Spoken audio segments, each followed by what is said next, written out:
Muito bom dia, pessoal. Sejam bem-vindos a mais um Acorda Mercado para você começar o seu dia muito bem informado. E ontem o Ibovespa fechou em queda. Depois de 6 altas consecutivas, caiu 0,08%. Já o dólar, mais um dia caindo e chegando ao patamar de R$ 5,28, caindo 0,13%.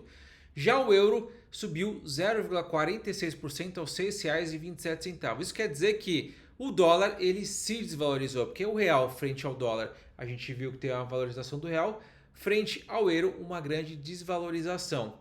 Ou seja, o dólar se desvalorizou frente às principais moedas do mundo. Já o petróleo caiu 0,26%, o ouro subiu 0,84%, está subindo 0,84%, ali se mantendo no patamar ali acima de US$ 5.000, e o Bitcoin subindo 1,57 aos US$ 88.000, não conseguindo romper os US$ 90.000, tá?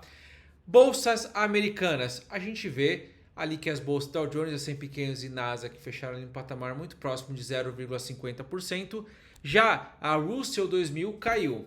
E aí, por que caiu? Caiu 0,35. Por que está caindo? O principal indicador da semana é a super quarta, que vai ser ali a decisão de taxa de juros nos Estados Unidos. E aqui para o Brasil a gente vai ter a Selic, que deve se manter no mesmo patamar, ou seja, sem perspectiva de queda.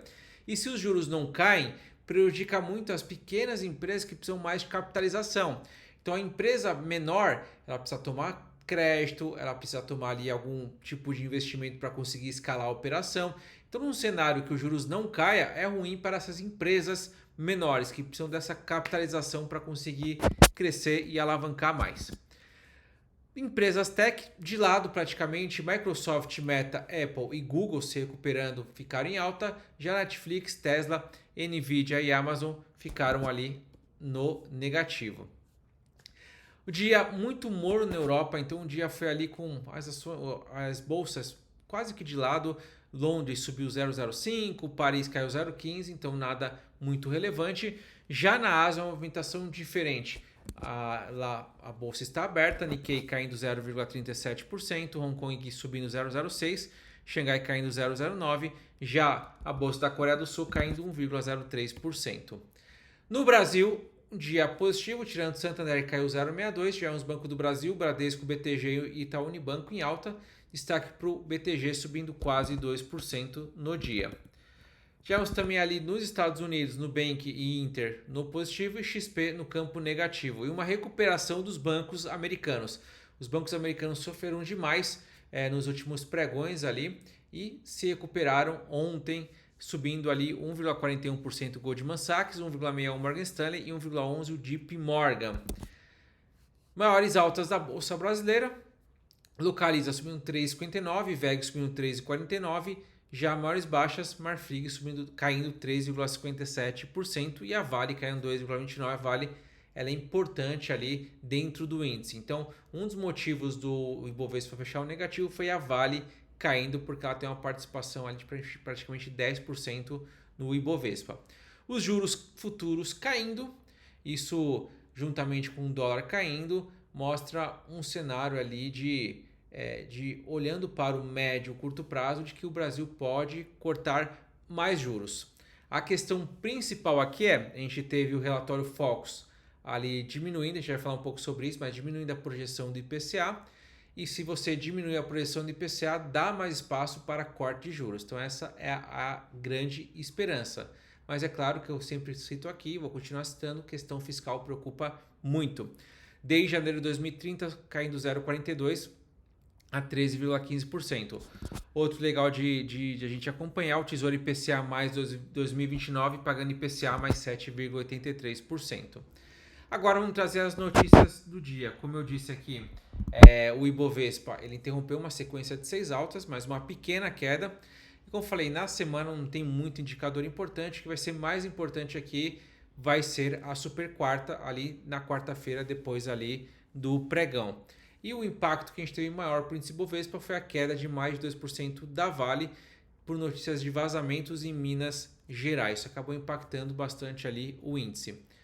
Já o dólar renovou o patamar ali de baixa de 0,13% de queda, negociando a praticamente R$ 5,28 no mês. A moeda já está acumulando uma queda de 3,81%.